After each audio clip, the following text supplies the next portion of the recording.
আল্লাহ রাব্বুল আলামিন এই সূরার শুরুতে এভাবে আল্লাহ তাআলা বলছেন, আলিফ লাম মিম যালিকাল কিতাবু লা রাইবা ফীহি হুদাল লিল মুত্তাকিন।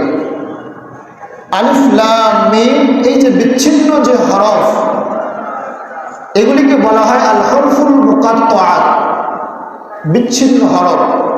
এরকম বিচ্ছিন্ন হরফ কুরআনুল কারীমে 26টি মতান্তরে 29টি সূরার শুরুতে রয়েছে।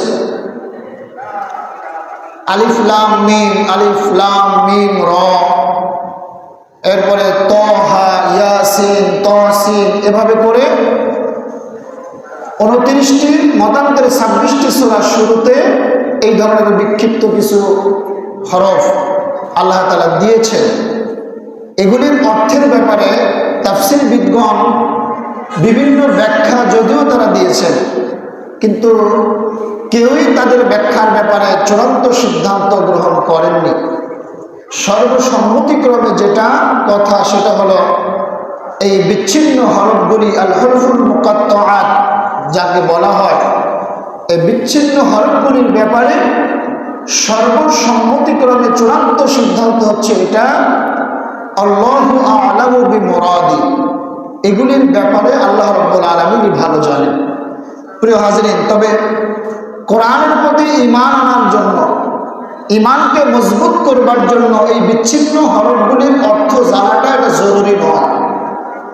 আমাদের এখানে যেটা জরুরি সেটা হলো এই বিচ্ছিন্ন হরফগুলিও যে আল্লাহ তাআলা অবতীর্ণ করেছেন, এটাকে নাজিল করেছেন, এটাও যে কোরআনের একটা অংশ, এটার উপরে আমাদেরকে বিশ্বাস রাখা, এটা হচ্ছে জরুরি। এরপর আল্লাহ রাব্বুল আলামিন বলছেন, যালিকাল কিতাবু লা রাইবা ফীহি, এটা হলো ওই কিতাব। ওই কিতাব বলতে আল্লাহ তাআলা এই কোরআনকে বুঝিয়েছেন, এই কোরআনের কথা বলেছেন। যালিকা শব্দটি মূলত দূরবর্তী কোনো জিনিসকে বোঝানোর জন্য ব্যবহার হয়, কিন্তু আল্লাহ রাব্বুল আলামিন গ্রামারের কিছু ভাষা আছে, যেমন ইংরেজিতে শ্যাল উইল বিভিন্ন জায়গায় অল্টারনেট করে ব্যবহার করা হয় গুরুত্ব বোঝানোর জন্য। তো কোরআনুল কারীমে আল্লাহ রাব্বুল আলামিন এখানে দূরবর্তী শব্দ ব্যবহার করে কাছের জিনিসকে ইন্ডিকেট করেছেন। এই জন্য এই কোরআনের গুরুত্ব, কোরআনের সম্মান, কোরআনের মর্যাদা অনেক বেশি। এই জন্য আল্লাহ রাব্বুল আলামিন এই দূরবর্তী শব্দ ব্যবহার করে নিকটে বুঝিয়েছেন। তাফসীর বিদ্বান বলেছেন, এই যালিকাল কিতাব, যালিকার আগে আরেকটা শব্দ উজ্জ্বল রয়েছে, সেটা হলো হাজা। হাজা মানে এই, অর্থাৎ হাজা যালিকাল কিতাবু লা রাইবা ফীহি, এটা হলো ওই কিতাব লা রাইবা ফীহি, যার মধ্যে কোনো সন্দেহ নাই, কোনো সংশয় নাই, সন্দেহের কোনো অবকাশ নেই। কি বলেন, কোরআন নিয়ে যদি কেউ সন্দেহ সংশয় করে তার ঈমান থাকবে? কোরআন তো দূরের কথা, কোরআনের যদি একটা হরফ নিয়ে কারো যদি কোনো বিন্দু মাত্র সংশয় থাকে, বিন্দু মাত্র যদি তার মধ্যে চিন্তার বৈপরীত্য থাকে, তাহলে তার ঈমান গ্রহণযোগ্য হবে না, তার ঈমানকে আবার নতুন করে নবায়ন করতে হবে।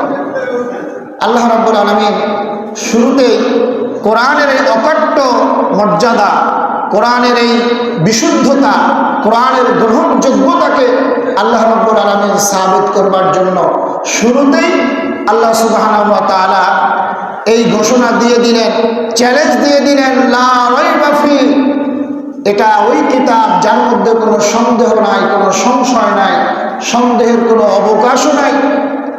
অর্থাৎ এই কোরআনের মধ্যে যা বলা হয়েছে, কোরআনের মধ্যে যা আলোচনা করা হয়েছে, এগুলির ব্যাপারে কোনো সন্দেহ সংশয়ের অবকাশ আমাদের মধ্যে রাখার কোনো সুযোগ নেই।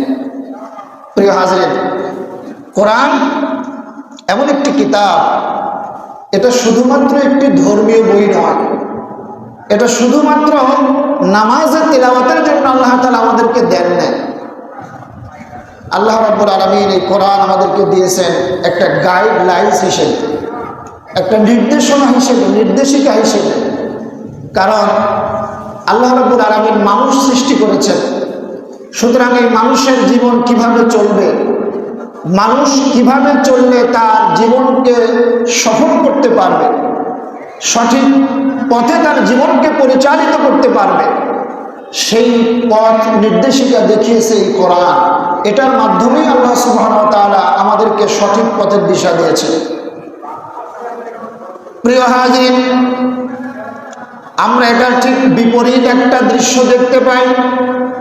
দুনিয়ায় যদি কোনো লেখক, কোনো রাইটার যদি কোনো বই লেখে, তার বইয়ের লেখার শুরুতে যত বড় রাইটার হোক না কেন, যত বড় লেখক হোক না কেন, যত বড় বিদ্বান হোক না কেন, তার লেখার বইয়ের শুরুতে একটা কথা সে বলে দেয়, একটা লাইন তিনি লিখে দেন, যদি আমার এই রচিত বইয়ের মধ্যে কোনো ধরনের কোনো ভুল কোনো পাঠকের দৃষ্টিতে পড়ে আপনারা আমাদেরকে জানাবেন, পরবর্তী সংস্করণে আমরা এটাকে পরিমার্জিত করে দিব। এরকম একটা কথা লেখা থাকে না? লেখা থাকে। তার মানে শুরুতেই লেখক তার দুর্বলতাকে প্রকাশ করে দেয় যে আমি যেহেতু মানুষ, আমি এই বইটা লিখেছি, সংকলন করেছি, রচনা করেছি, সম্পাদনা করেছি, এর মধ্যে ভুল থাকতে পারে। তো যেটা কারো দৃষ্টিতে এটা পড়লে আমাদেরকে আপনারা জানাবেন, পরবর্তীতে আমরা এটা সংশোধন করে দিব। তো এটার দ্বারা বোঝা যায় যে মানুষ আসলেই দুর্বল, তার ভুল হয়, এজন্য তার ভুলটা সে প্রথমেই স্বীকার করে নিয়েছে। কিন্তু এই কিতাব যে রব্বুল আলামিন দিলেন, এই কিতাব যেই সত্তার পক্ষ থেকে আসলো, তিনি তো কোনো সাধারণ সত্তা নন, তিনি তো কোনো সাধারণ লেখক নন, তিনি তো কোনো সাধারণ রাইটার নন। তার জ্ঞান তো সাধারণ কোনো জ্ঞান নয়।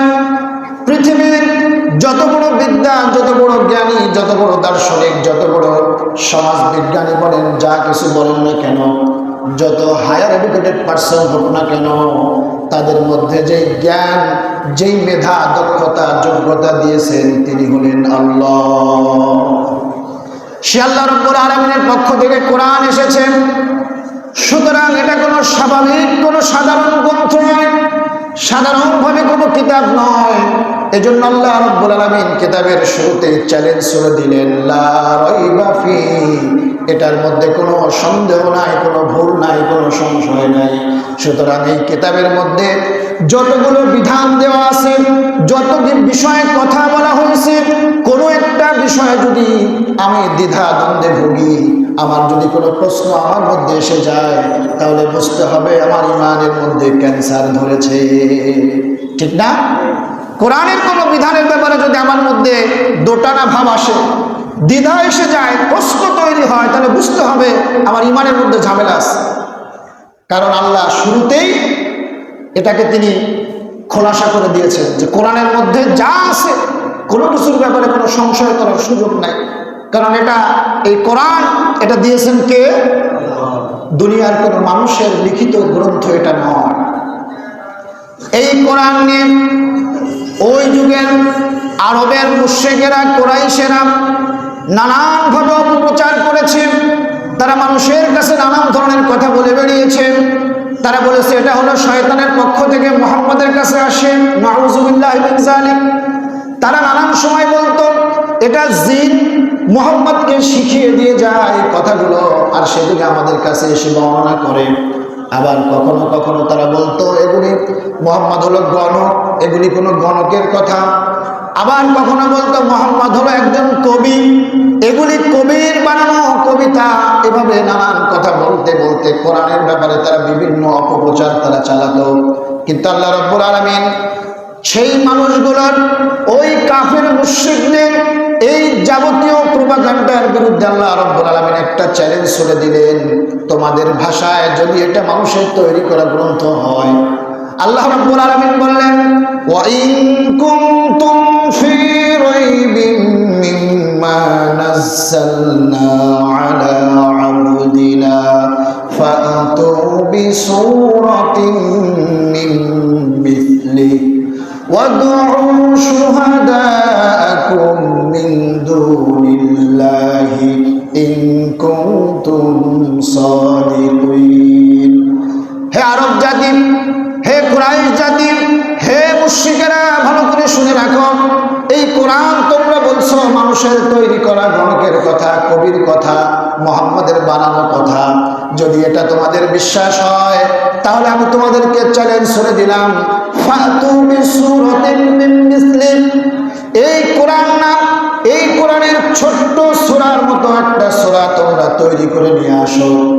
আর এই কাজের জন্য ওয়াদউ শুহাদাকুম, আল্লাহ ছাড়া তোমাদের আরো যারা সাহায্যকারী আছে তাদেরকে তোমরা ডাকো। ইন কুনতুম সাদিকিন, যদি তোমরা তোমাদের দাবিতে সত্যবাদী হয়ে থাকো। আল্লাহ তাআলা চ্যালেঞ্জ দিয়েছেন কত বছর আগে বলেন তো? ১,৫০০ বছর আগে। এই পর্যন্ত কেউ এই চ্যালেঞ্জের মোকাবেলা করতে পারে নাই। তার মানে কি আগামীতেও পারবে? পারবে। কিয়ামত পর্যন্ত কোরআনের এই চ্যালেঞ্জ আল্লাহ রাব্বুল আলামিন দিয়েছেন, এই চ্যালেঞ্জের মোকাবেলা করবার শক্তি সামর্থ্য পৃথিবীর কোনো মানুষের নাই। কারণ এটা হচ্ছে কালামে রব্বানি, আল্লাহর দেওয়া কালাম, আল্লাহর দেওয়া কথা। এই কথা কোনো মানুষের তৈরি করা নয়। প্রিয় হাজিরিন, ওই সময় সাহিত্যের খুব বিকাশ ঘটেছিল। সাহিত্যের মধ্যে আরবেরা খুব পাণ্ডিত্য অর্জন করেছিল, তারা খুব দক্ষতা অর্জন করেছিল।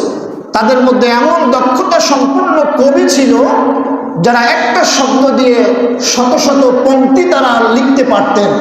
একটা শব্দ দিয়ে শুরু করবেন, আবার ওই একই শব্দ দিয়ে লাইনকে শেষ করবেন, এরকম করে শত শত লাইন তারা রচনা করতে পারত। এরকম দক্ষতা যোগ্যতা তাদের তৈরি হয়েছিল। ওই জামানায় একটা মেলা হতো মক্কায়, তার নাম হলো উকাজ মেলা। এই মেলায় প্রতি বছর যারা এই সাহিত্যের উপরে বা কবিতার উপরে পাণ্ডিত্য অর্জন করত, দক্ষতা অর্জন করত, এখনকার যুগে যেমন নোবেল প্রাইজ দেওয়া হয় বিভিন্ন বিষয়ে, ওই যুগে একটা প্রাইজের ব্যবস্থা ছিল, তার নাম ছিল আস-সাবউল মুআল্লাকা। অর্থাৎ যার কবিতা অথবা যার সাহিত্য, যার প্রবন্ধ বেশি প্রাধান্য পেত, জয়লাভ করত, তার ওই কবিতাগুলো, তার ওই সাহিত্যগুলো রেশমি কাপড়ে সোনালী অক্ষরে লিখে কাবার চত্বরে টাঙিয়ে দেওয়া হতো এবং তাকে বিশেষ সম্মানে ভূষিত করা হতো। এরকম একজন কবি ছিলেন লাবিদ বিন রবিয়া, যিনি পরবর্তীতে ঈমান এনেছিলেন।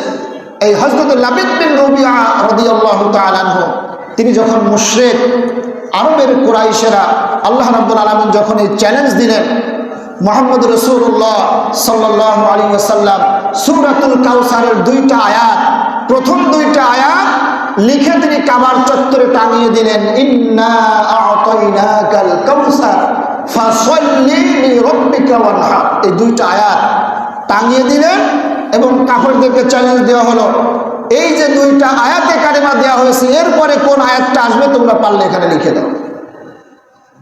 প্রিয় হাজিরিন, আরবের মুশরিকেরা কুরাইশের নেতৃবৃন্দরা লাবিদ বিন রবিয়ার কাছে চলে গেল।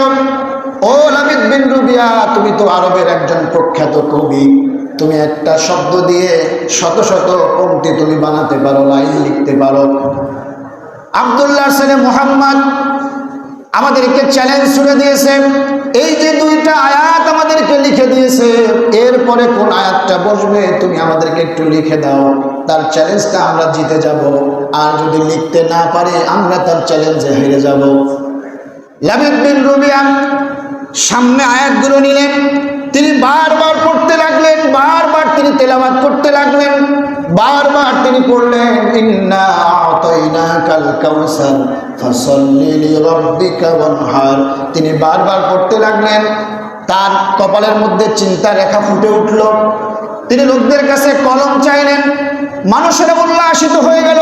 তারা বুঝলো লাবিদ বিন রবিয়া এবার বুঝি লিখে ফেলবে, আমরা চ্যালেঞ্জে মুহাম্মাদের সঙ্গে জিতে যাব, মুহাম্মদকে একটা চূড়ান্ত জবাব আমরা দিয়ে দিব। লাবিদ বিন রবিয়া একটা কলম নেওয়ার পরে ওই সূরা কাউসারের 3য় নম্বর আয়াতে তিনি লিখে দিলেন, লাইসা হাযা কালামুল বাশার।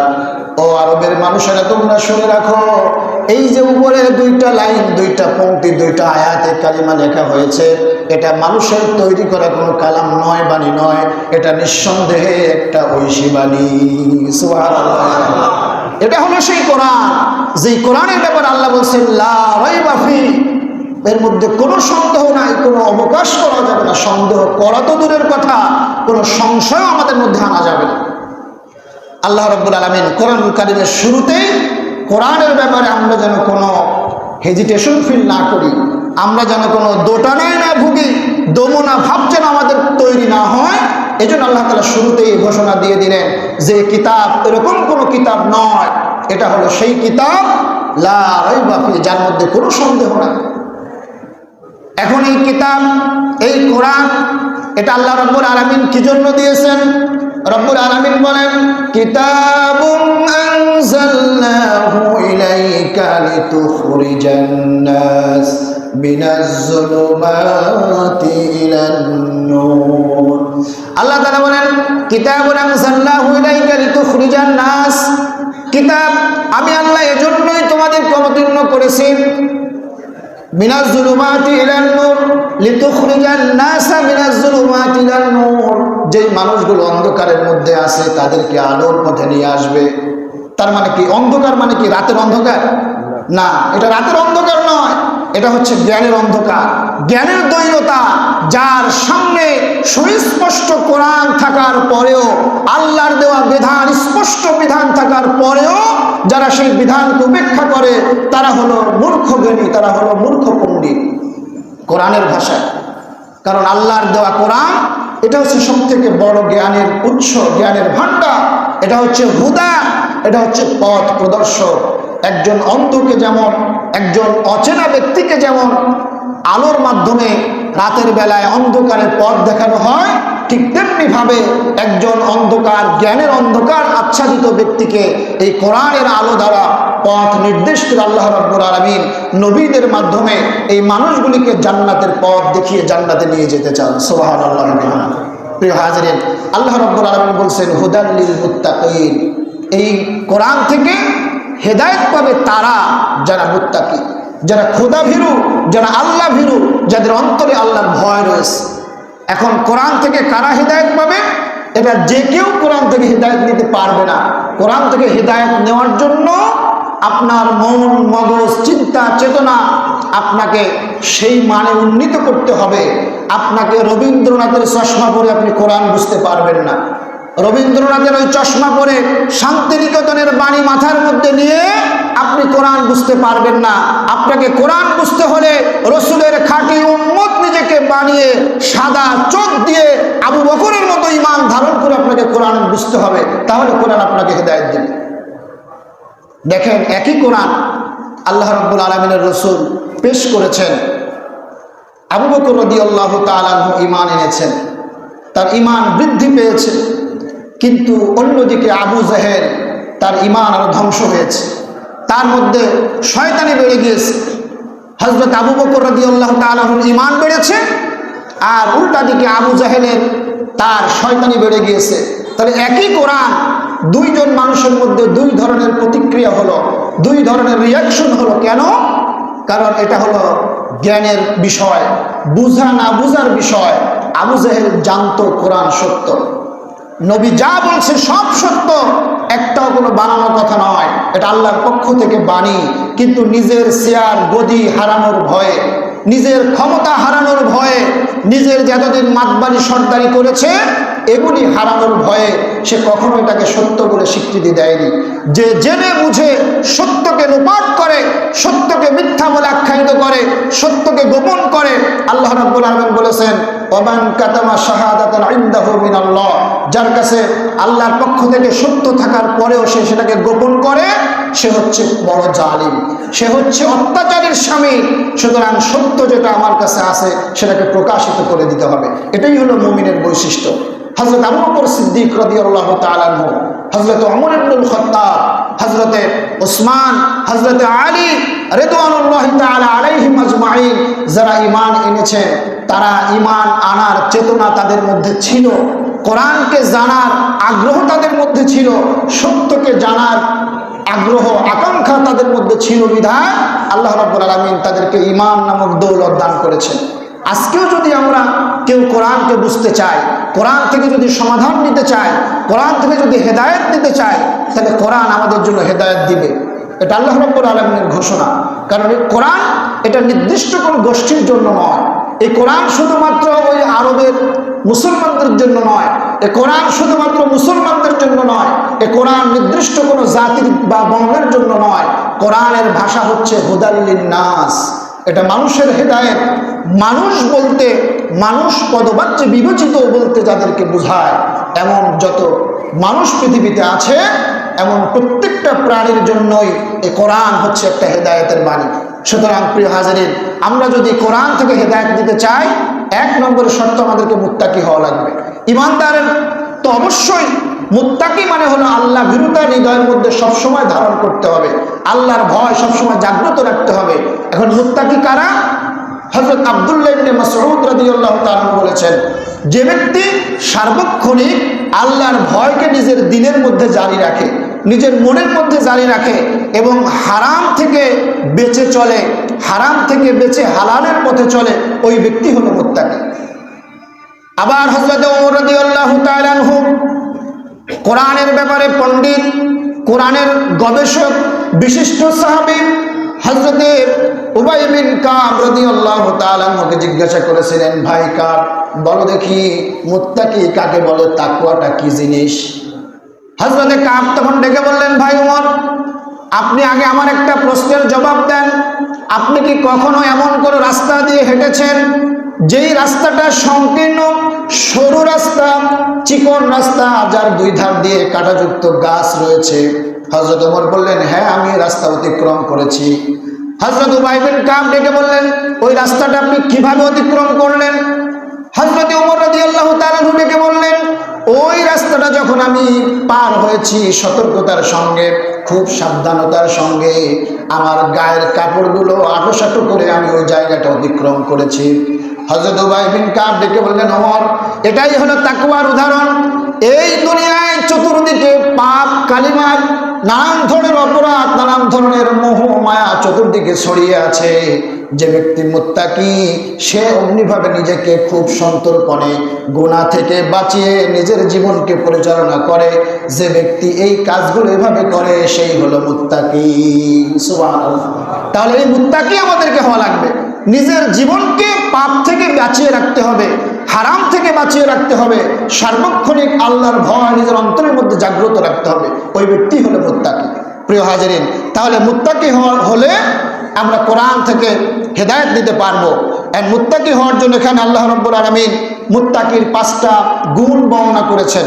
যে মুত্তাকি কারা, মুত্তাকির কিছু গুণ, কিছু বৈশিষ্ট্য আল্লাহ কোরআনে বিভিন্ন জায়গায় বর্ণনা করেছেন। এখানে মুত্তাকির 5টা গুণ আল্লাহ তাআলা বর্ণনা করেছেন। 1 নম্বরের গুণ হলো আল্লাযীনা ইউমিনুনা বিল গায়ব, যারা অদৃশ্যে বিশ্বাস করে। গায়ব শব্দটার অর্থ হলো যেটা বাহ্যিকভাবে দেখা যায় না, যেটা অনুধাবন করা যায় না, যেটা বোঝা যায় না, যেটা আমাদের এই চর্মচোখে আমরা দেখতে পারি না, আমাদের এই চর্মকর্ণে আমরা যেটা শুনতে পারি না, আমাদের এই মন দিয়ে, চিন্তা দিয়ে আমরা যেটাকে চিন্তাও করতে পারি না, এমন যে বিষয়গুলো আছে এগুলি মূলত গায়েব বা অদৃশ্য। এখন আমাদের দেখার বাইরে কি কি জিনিস রয়েছে? যেমন মনে করেন কবর, যেটা আমরা জীবিত অবস্থায় কখনো দেখতে পাই না। কবরের আসল যে অবস্থাটা, এটা যিনি মৃত্যুবরণ করেছেন একমাত্র তিনিই বুঝতে পারবেন। আর এমন কোনো ব্যক্তি আমরা পাই নাই যারা একবার কবরে গিয়ে আবার আমাদের কাছে ফিরে এসেছে। সুতরাং কবরটা আমাদের জ্ঞানের বাহিরে রয়েছে, এটা একটা গায়ব, এটার উপরে বিশ্বাস স্থাপন করা। কবরে যে আযাব হবে, এই আযাবের উপরে বিশ্বাস স্থাপন করা।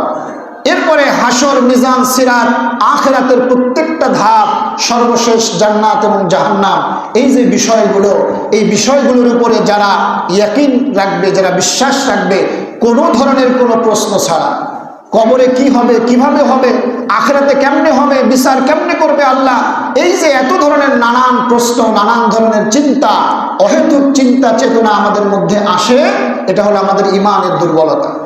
আল্লাহ রাব্বুল আলামিন বলেন বিচার ফয়সালার ব্যাপারে, আল-ইয়াওমা তুজজা কুল্লু নাফসিন বিমা কাসাবাত লা যুলুমাল ইয়াওম ইন্নাল্লাহা সারিউল হিসাব।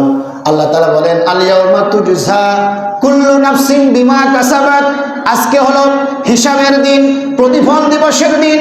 অর্থাৎ হাসরের ময়দানকে আল্লাহ রাব্বুল আলামিন বোঝাচ্ছেন, লা যুলুমাল ইয়াউম, আজকে কোনো কারো প্রতি জুলুম করা হবে না, কারো প্রতি অত্যাচার করা হবে না, যে যতটুকু পাবে তাকে ততটুকুই দেওয়া হবে। ইন্নাল্লাহা সারিউল হিসাব, নিশ্চয় আল্লাহ রাব্বুল আলামিন হিসাবে অত্যন্ত ক্ষিপ্র। সুবহানাল্লাহ।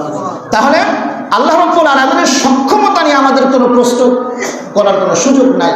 আল্লাহ তাআলা কিভাবে করবেন, কেমনে করবেন, এটা আমাদের চিন্তায় না আসলেও এটা আল্লাহ রাব্বুল আলামিন ঘটাবেন। সুতরাং এই গায়বের প্রতি, জান্নাত আছে, জান্নাতের নাজ নিয়ামত আছে, জাহান্নাম আছে, জাহান্নামের শাস্তিও আছে, এগুলি আমাদেরকে নির্দ্বিধায় বিশ্বাস করতে হবে। তাহলে মুত্তাকি যারা হবে তাদের এক নম্বরে গুণ থাকবে, তারা এই গায়বের প্রতি, অদৃশ্যের প্রতি তারা ইয়াকিন রাখবে, বিশ্বাস রাখবে, যে বিশ্বাসের মধ্যে কোনো চির ধরতে পারবে না। দ্বিতীয় নম্বরে ওয়া ইউকিমুনাস সালাত, তারা শুধু গায়বের প্রতি বিশ্বাস রাখবে তা নয়। দেখেন, ঈমান আনার পরে সবথেকে বড় যে কাজটা, দায়িত্বটা, সেটা হলো নামাজ। এই নামাজ সবথেকে বড় কাজ, যেটার ব্যাপারে আমাদের সবথেকে বেশি বেখেয়াল, সবথেকে বেশি অবহেলা আমরা এই নামাজের ব্যাপারে করি। কিন্তু আল্লাহ রাব্বুল আলামিন এখানে ইকরাউস সালাত বলেন নাই যে নামাজ পড়ো, এখানে আল্লাহ বলছে ওয়া ইউকিমুনাস সালাত, তারা নামাজকে কায়েম করে। এখন কায়েমটা কি? কায়েমটা হলো প্রতিষ্ঠিত হওয়া, পরিচালিত, প্রচলিত অর্থে যেটা আমরা বুঝি, যেই কাজটা সবাই করে এটাকে কায়েম বলে। যেমন আপনি শুধু নামাজ একা পড়লেন, আপনার পরিবারে আপনার স্ত্রী আছে, আপনার সন্তান আছে, এখন আপনি নামাজ পড়লেন কিন্তু আপনার স্ত্রী পড়লো না, আপনার সন্তান পড়লো না, এখানে কিন্তু নামাজ কায়েম হলো না। তার মানে আপনার পরিবারে নামাজ কায়েম নাই। আপনি নামাজ পড়েছেন, আবার দেখা গেল যে আপনার স্ত্রী নামাজ পড়ে, আপনি নামাজ পড়েন না, আপনার সন্তান আদায় করে, আপনি আদায় করেন না। এই যে পরিবারের সকল ব্যক্তি যখন একসঙ্গে সালাত আদায় করবে, বা সকলেই যখন নামাজ আদায় করবে, তখন আপনি বলতে পারবেন যে আপনার পরিবারে নামাজ কায়েম আছে। আল্লাহ রাব্বুল আলামিন যত জায়গায় নামাজের কথা বলেছেন, সব জায়গায় আল্লাহ তাআলা বলেছেন নামাজ কায়েম করো। এখন নামাজের কায়েমের দায়িত্ব এটা ব্যক্তি থেকে শুরু করে রাষ্ট্র পর্যন্ত সবার। আল্লাহ রাব্বুল আলামিন রাষ্ট্রীয়ভাবে নামাজ কায়েমের ব্যাপারে বলেছেন, আল্লাযীনা ইম্মাক্কান্নাহুম ফিল আরদি আকামুস সালাতা ওয়া আতাউজ যাকাতা ওয়া আমারু বিল মা'রুফি ওয়া নাহাউ আনিল মুনকার ওয়ালিল্লাহি আকিবাতুল উমুর। আল্লাহ তাআলা বলেন, আল্লাযীনা ইম্মাক্কান্নাহুম ফিল আরদ, আমি যাদেরকে দুনিয়ায় ক্ষমতা দিব, বাদশাহী দিব, রাজত্ব দিব, তাদের এক নম্বরের কাজ হবে আকামুস সালাত, তারা নামাজকে প্রতিষ্ঠা করবেন, ওয়া আতাউজ যাকাত, তারা যাকাতকে আদায় করবে, ওয়া আমারু বিল মা'রুফ, তারা সৎ কাজে আদেশ দিবে, ওয়া নাহাউ আনিল মুনকার, এবং খারাপ কাজগুলি থেকে তারা নিষেধ করবে। এই চারটা দায়িত্ব হলো সরকারের পক্ষ থেকে। অর্থাৎ মুমিন ব্যক্তি যখন সরকারি দায়িত্ব পাবে, রাষ্ট্রের দায়িত্ব পাবে, তাদের প্রথম কাজ হবে এই চারটা। তারা নামাজকে কায়েম করবে, যাকাত আদায় করবে, তারা ভালো কাজের আদেশ দিবে, অসৎ কাজগুলি বন্ধ করে দিবে। এটা হলো রাষ্ট্রীয়ভাবে। নামাজ প্রত্যেকটা নবীর জন্যই আল্লাহ তাআলার পক্ষ থেকে ফরজ ছিল। এটা শুধুমাত্র আমাদের এই উম্মতের জন্য ফরজ এটা নয়, আদায়ের পদ্ধতি ভিন্ন ছিল, কিন্তু নামাজের ব্যাপারে প্রত্যেকটা নবীর ব্যাপারে আল্লাহ তাআলার ঘোষণা ছিল।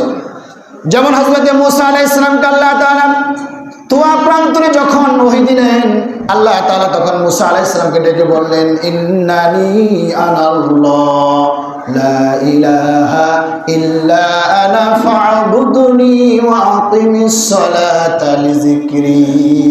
আল্লাহ তাআলা বলেন, ইন্নানি আনাল্লাহ, হে মুসা নিশ্চয়ই আমি আল্লাহ, লা ইলাহা ইল্লা আনা, আমি ছাড়া আর কোনো ইলাহ নাই, কোনো মাবুদ নাই, সুতরাং ফা'বুদনি, আমার ইবাদত করো, ওয়া আকিমিস সালাতা লিযিকরি, নামাজের মাধ্যমে আমার স্মরণ করো। সুবহানাল্লাহ।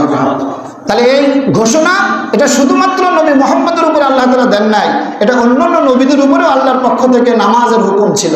প্রিয় হাজিরিন, আজকে সেই নামাজের ব্যাপারে আমাদের মধ্যে সবথেকে বেশি শিথিলতা দেখা যায়। আমরা নিজেদেরকে মুমিন দাবি করি, ইমানদার দাবি করি, অথচ নামাজ আদায় করি না। অথচ এই নামাজ এবং বেঈমান এবং মুমিন, এই দুই ব্যক্তির মধ্যে পার্থক্য কি বলেন তো? নামাজ। এটা আমার কথা নয়, আল্লাহ রাসূল সাল্লাল্লাহু আলাইহি ওয়াসাল্লাম বলেছেন, বাইনাল আবদি ওয়া বাইনাল কুফরি তারকুস সালাত, আল্লাহর বান্দা একজন মুমিন আর একজন হলো কাফের। এই দুই ব্যক্তির মধ্যে পার্থক্য হলো নামাজ। আল্লাহ রাসূল বলেন লা দীনা লিমান লা সালাতা লাহু, তার কাছে দিন নাই, ঈমান নাই যার কাছে নামাজ নাই। আল্লাহ নবী আরো বলেন মান তারাকা সালাতান মুতাআম্মিদান ফাকাদ কাফারা, যে ব্যক্তি ইচ্ছা করে নামাজ ছেড়ে দিল সে কাফের হয়ে গেল। নাউযুবিল্লাহ। তাহলে ইচ্ছাকৃতভাবে আপনি যদি নামাজ ছেড়ে দেন, আপনার প্রতি নামাজ ফরজ হওয়ার পরে যদি কেউ ইচ্ছাকৃতভাবে নামাজ ছেড়ে দেয় তাহলে অবশ্যই সে কুফরি করলো। দেখেন পারিবারিকভাবে নামাজ কায়েমের ব্যাপারে আল্লাহ রাসূল সাল্লাল্লাহু আলাইহি ওয়াসাল্লাম বলেছেন, তোমাদের সন্তানদের বয়স যখন 7 বছর হবে তখন থেকে তোমরা তাদেরকে নামাজের ব্যাপারে তাদেরকে ট্রেনিং দিতে থাকো, নামাজের কথা তাদেরকে বলতে থাকো, নামাজের আদেশ তাদেরকে শোনাতে থাকো।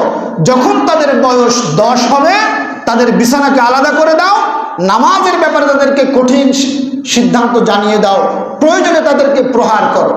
কিন্তু এরকম পরিবার খুব কম পাওয়া যাবে যারা সন্তানকে নামাজের জন্য 2-1 দিন মারছেন, অঙ্কে নাম্বার কম পাইছে 2 বেলা খাবার বন্ধ করে দিচ্ছেন, এরকম বহুত ঘটনা আছে।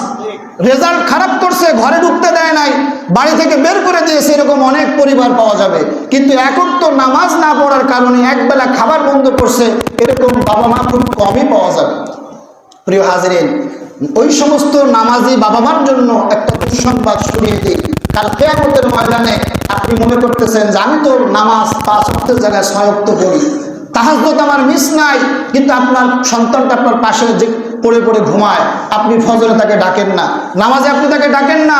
কাল কিয়ামতের ময়দানে আপনি যখন জান্নাতে যাওয়ার জন্য রেডি হবেন, এই সন্তান আপনার সামনে দাঁড়িয়ে যাবে, এই স্ত্রী আপনার সামনে দাঁড়িয়ে যাবে, আল্লাহ রাব্বুল আলামিনের আদালতে আপনার বিরুদ্ধে মামলা দায়ের করবে যে আল্লাহ, এই বাবা, এই স্বামী, এই বড় ভাই আমাকে খোরপোশ দিয়েছে, আমার যা প্রয়োজন সব কিছু দিয়েছে, আমাকে শাসন করেছে, আমার অন্যান্য কাজে আমাকে বাধা দিয়েছে, কিন্তু কখনো নামাজের ব্যাপারে আমাকে উৎসাহ দেয় নাই, নামাজে যাওয়ার জন্য আমাকে ডাকে নাই।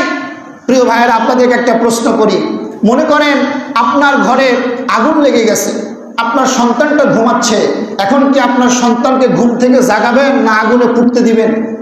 ঘুম থেকে জাগাবেন।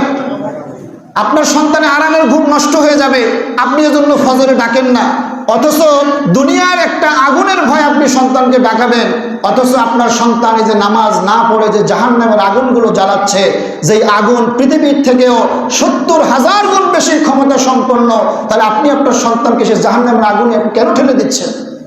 আপনি নিজে যেমন নামাজ আদায় করেন, আপনি সন্তানটাকে সাথে করে নিয়ে আসেন, আপনি দেখবেন যেই পরিবারের মধ্যে নামাজ কায়েম আছে ওই পরিবারের মধ্যে আল্লাহর রহমত, আল্লাহর বরকত আল্লাহ ভরপুর করে দিবেন। সুবহানাল্লাহ। আজকে যেই পরিবারে এত অশান্তি কেন?